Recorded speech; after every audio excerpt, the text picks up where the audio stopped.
Amen. Sa ating pong devotion, ang title po ay Glorifying God and All You Do. Amen. Paano ba natin ma-honor ang Panginoon? To honor God, the Bible encourages worshiping Him alone, glorifying Him in all you do, and living a life that reflects His love and character. This includes expressing gratitude, using your body and finances for His glory, and speaking words that are pleasing to Him. Amen. Tayo po muna yung manalangin. Yes, Father God in heaven, maraming salamat po muli sa umagang ito at sa mga oras na ito na ang bawat kaluluwa na din ako sa lugar. Ito, Panginoon, maraming salamat sa iyong protection at gabay sa kanila at ganoon din sa lahat ng mga kapatid namin na wala pa dito, nawa ingatan po sila patungo rito. At ang oras na ito ay para sa iyo lamang, Panginoon. Ikaw nga po ang magbigay sa amin ng wisdom and knowledge sa bawat tatayo dito. At bawat makikinig na ibukas mo ang aming puso sa mga salita na iyong ihatid sa umagang ito. At ganoon din po, ayusin niyo, Panginoon, ang aming puso, ang motibo ng aming puso sa pagdalo sa araw na ito, na nawa ang motibo ng bawat isa ay mabuti at para sa kaluguran mo lamang, Panginoon. Ito ang aming dalangin sa pangalan ni Jesus. Amen. Continue po tayo sa ating devotion. Meron po ako ditong apat na way to honor God. Number 1, worship and devotion. In what ways we can glorify God in all that we do? Yun nga, worship and devotion. Sa Jeremiah 7:22. Subalit, inutusan ko silang sumunod sa akin, upang sila ay maging aking bayan at ako naman ang kanilang magiging Diyos. Sinabi kong mamuhay sila ayon sa pinag-uutos ko at magiging maayos ang kanilang buhay. Amen. Tunay nga naman na kung ano man ang nakasulat sa banal na kasulatan, no? Lahat dito ay inuutos ng Panginoon sa bawat mananampalataya. So meaning to say, kailangan natin mag-obey sa anumang inuutos ng Panginoon. Huwag nating patigasin pa ang ating puso. Once na tinawag tayo ng Lord at may pinagawa siya, talagang sumunod tayo. Sa nais ng Diyos na tayo ay kaisa niya sa araw-araw ng buhay natin. At kasama siya sa lahat ng ating ginagawa, sapagkat nais niyang gawin sa kanyang mga layunin, nais niyang gawin ang kanyang mga layunin o purpose sa pamamagitan natin. To honor God is having time in His Word, like doing our devotion. So bilang mananampalataya, nakasanayan naman natin na pag-isip pa lang sa umaga, nagbabasa na tayo ng kanyang salita. Yun nga ang devotion. Maganda tong way para lagi tayong magkaroon ng kaugnayan sa kanya araw-araw. Sa umaga pa rin na pag-isip. At gayon sabi nga sa Joshua 1:8, huwag mong kaliligtaang basahin ang aklat ng kautusan. Pagbulay-bulayin mo iyon araw at gabi upang matupad mo ang lahat ng nakasaad doon. Sa ganon, magiging masagana at matagumpay ang iyong pamumuhay. Amen. Totoo po yan, proven po yan sa bawat Kristiyano na nandito ngayon, na patuloy na sumasamba sa Lord dahil naranasan nila kabutihan ng Lord. Paano natin mararanasan ang kabutihan ng Lord? Siyempre sa bulay-bulay ng kanyang salita, makikita natin dito na paano tayo mamuhay at paano ba dapat natin gawin sa araw-araw ayon sa kalooban ng Diyos. Napakagandang disiplina at gawain ang pagsusulat, pagbabasa, meditate ng salita ng Diyos. Subalit kung ito ay hindi nagpapatibay ng ating relasyon at pananampalataya sa Diyos, at kung hindi natin natutunan ang tunay na pagsunod sa isip, sa salita at sa gawa, ito ay mananatiling isang gawain lamang at hindi devotion. Dapat may gawa talaga sa puso, sa isip, sa tat, sa gawa na mapapakita natin, especially sa mga kapaligiran, lalo na sa Diyos, na ang puso natin ay pure. Talagang sa Kanya tayo nanampalataya at sinusunod natin ang utos niya. At sa pamamagitan ng pagdidevotion natin, kung ano yung na-devotion natin araw, dapat isang buhay natin to. Kasi kung walang action, walang makikita sa ating pagbabago, walang kabuluhan ng devotion na ginagawa natin. Kundi salita lang, ginagawa lang natin, ritual, dapat may makikita sa ating pagbabago. At doon, na-honor natin ang Panginoon. Kasi, nagde-devotion ka, at the same time, nababago ang buhay mo. So, na-honor mo doon ang Lord. Amen po ba? Amen. Ang devotion, kung walang pakikiisa, walang pagsunod at tunay na pagmamahal sa Diyos at sa kapwa, mawawalan kabuluhan. Yun nga sabi, walang kabuluhan yung kung puro lang tayo devotion, puro lang tayo nag-share ng verse, pero hindi naman makita sa buhay natin. So talagang walang kabuluhan yun. Amen. Hindi din natin ma-honor ang Panginoon dahil sa mga gawa na puro lang salita, walang action. Kumbaga, faith without action is dead, di ba? Kaya, hindi din natin ma-honor ang Panginoon. To honor Him, we must obey what He says in His Word. Meditate His words day and night, as says in Joshua 1:8. Amen. At ang pangatlo po, witnessing. Sa Hebrew 6, maging witnessing, Hebrew 10:25.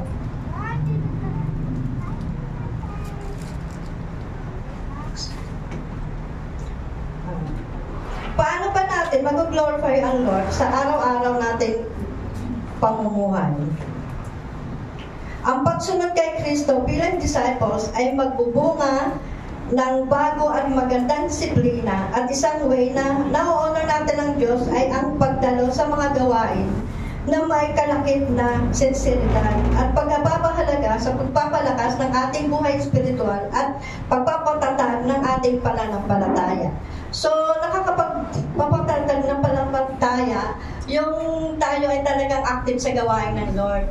Sabi ng Lord, mag-gather tayo, no? Magtipon tayo na kahit sa mga ibang church, nagagawa na natin, nakikipagtipon tayo sa kanila, nakipag-gather tayo, nagkakakuha tayo ng kalakasan doon. At sa pamamagitan nito, isa itong pag-honor sa Panginoon. At sabi nga pero bago yan, sabi nga po sa Mateo 6:33, ngunit higit sa lahat ay bigyan halaga ninyo ang kaharian ng Diyos at ang pamumuhay ng ayon sa kanyang kalooban, at ibibigay niya sa inyo ang lahat ng mga bagay na ito. Amen. Tunay na Panginoon natin ang Diyos at in-honor natin, na-honor siya sa ating mga gawa. Talagang bibigay niya lahat ng ating pangangailangan ayon sa kanyang kalooban. Amen. At ganoon din naman sabi sa Romans 1:16, hindi ko kinahihiya ang magandang balita, sapagkat ito ang kapangyarihan ng Diyos para sa kaligtasan ng bawat sumasampalataya. Unay sa mga Hudyo at gayon din sa mga Griego. Amen. Sa bawat mananampalataya na tinanggap si Kristo Jesus bilang tagapagligtas at hari ng kanyang buhay, ay may patotoo na maaring ibahagi sa ibang tao. Amen. Lahat tayo may mga patotoo, diba? So, kaya tayo nakakapagpatotoo ay naranasan natin ang pangyarihan ng Diyos sa buhay natin. Dahil nga ito ay sa pagsunod. At dahil doon, sa pagsunod natin, talagang na-honor natin ang Panginoon. Amen. Kaya naman, bilang tinanggap na natin ang Panginoong Jesucristo na tagapagligtas at hari ng ating buhay, ang mga patotoo natin ay talagang effective at powerful. Ang pagligtas na sa magulong buhay natin, ngayon natutunan natin na ang lahat ng ating ginagawa dapat galing sa puso. So, talaga tunay na lahat ng ginagawa natin galing sa puso. Kasi pag hindi yan galing sa puso, ito ay isang walang kabuluhan o parang nag-hypocrite lang tayo na lang tayo sabay sa ibang Kristiyano pero wala talaga sa puso. Dapat na sa puso kasi para ma-honor natin ang Panginoon. Amen. Kapag may puso ang ginagawa natin, panigurado may pagsasakripisyo doon sa ginagawa niya. Kasi pag nasa puso ang gawa natin, may sakripisyo talaga yan, magsasakripisyo talaga tayo. Hindi parang pumunta ka lang na parang gusto mo lang makisali, pero wala naman talaga doon yung puso mo. So, dapat talaga may puso. Amen. At ganyan din naman, dahil alam na, at kapag may puso ang ginagawa, panigurado, sakripisyo at sinseridad. Dahil alam niya na ito ay ginagawa niya para sa Diyos at hindi sa tao. Sabi sa Colossians 3:23, ano man ang inyong ginagawa, gawin ninyo ng buong puso na parang para sa Panginoon. Kayo naglilingkod at hindi sa tao. Amen. Ang puso natin ay para sa Panginoon lamang at hindi sa tao. Huwag natin i-please ang mga tao, kundi ang Panginoon ang i-please natin sa mga buhay natin, sa mga bawat ginagawa natin. Amen. Kaya naman, bilang niligtas tayo ni Kristo, marapat lamang na maging witness tayo sa kabutihan na ginawa niya sa Diyos. Ang bawat isa dito, dapat magbigay ng testimonya. Ang testimonya kasi yun yung the best na instrumento ng Panginoon sa buhay natin para makilala siya at malaman na magandang balita. Kasi magandang balita yun yung nabago yung buhay mo. Amen. Si Jesus ang may tataas doon. Mauuna natin yung Lord kasi nabago ang buhay mo sa pamamagitan niya. Kaya bawat isa dito, alam ko may testimonya talaga. Wala tayo dito kung wala tayong testimonya sa bawat isa. Amen. At gayon din naman, for example, sa pagdalo natin sa service, Sunday service every Sunday, I'm sure ginagawa natin ito o nagagawa natin ito sa pagmamahal natin sa Diyos. Excited tayo. Ako excited ako lagi sa praise and worship. Parang hindi naman sa yun yung paborito ko yung praise and worship tsaka yun sa message, pagdating sa mensahe, At kailangan talaga nakikinig tayo. At yun nga, sure na ginagawa natin ito para sa Diyos at hindi para sa tao. Dahil mahal natin Diyos, kaya natin nagagawa ang lahat ng bagay na ito. Excited tayo lagi, makasambal, makapagpasalamat sa Kanya. Ginagawa natin ito with integrity. Hindi ka nahihiya, na ipangalagdakan na si Kristo ang Diyos na sinasamba mo. Na nagligtas sa iyo sa kadiliman patungo sa kaliwanagan. Amen. Kaya wala kang dapat ikatakot. Ibahagi natin kung ano ang magandang ginawa sa atin ng Panginoong Jesus. Nothing to hide at walang makakapigil sa iyo na kahit anong distraction dyan, kahit anong persecution dyan. Let nothing to move you. Kailangan magpatuloy tayo. Huwag tayong pahadlang kasi kahit matagal na tayong Kristiyano, mga persecution, hindi nawawala yan. Pero let nothing to move you. Patuloy lang tayo. Amen? At ang Diyos ay hindi nakatingin sa nakaraan mo. Hindi siya nakatingin sa nakaraan natin. Basta sumunod lang tayo sa plano ng Lord sa buhay natin. Stand firm. Sabi nga, let nothing to move you. Kailangan magpatuloy ka lang. Huwag kang pahahadlang. Follow Him more closely sa pamamagitan nito na honor natin ang Diyos. Ang ating buhay ang pinakamagandang instrument ng Diyos para may pahayag ang mabuting balita na hatid ni Kristo Jesus upang maligtas ang lahat at walang mapahamak. Yan ang sinasabi ng Panginoon sa John 3:16 na ang lahat ay maligtas at walang mapahamak. And lastly, Psalms 104.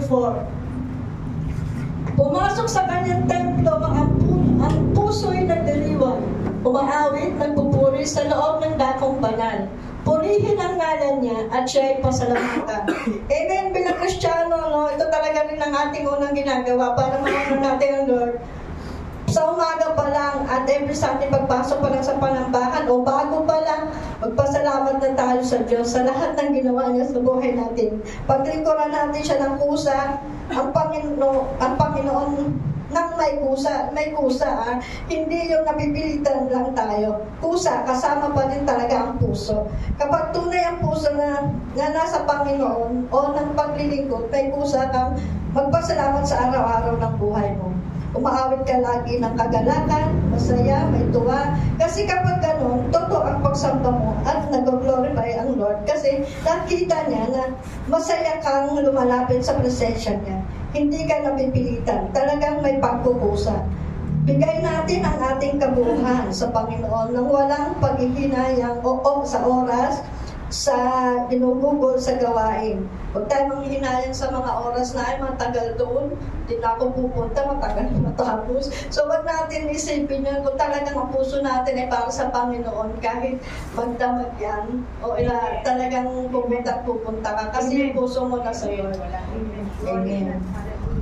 Kaya naman, yung puso talaga natin ang ibigay natin sa Lord. Surrender natin lahat. Kung di man natin magawa sa ganang ating kung hindi talaga natin magagawa ng saganaan, lagi tayong lamapit dapat sa presensya ng Lord. Para magawa natin sa pamamagitan ng banal na Espiritu. Amen. Amen. Maging sa financial, kahit maliit man malaki, talagang may pagkukusa tayo. Kita naman natin ngayon sa ating panambahan, talagang nagkakaisa pa bawat kapatiran na talagang yung kahit sa financial, talagang binibigay nila ng buong puso sa Panginoon. Kasi ito naman ay ginagamit para sa kanyang gawain at hindi sa kung saan walang kabuluhang bagay. Para yan sa Panginoon. Kaya dapat pag nagbibigay tayo, talagang galing sa puso.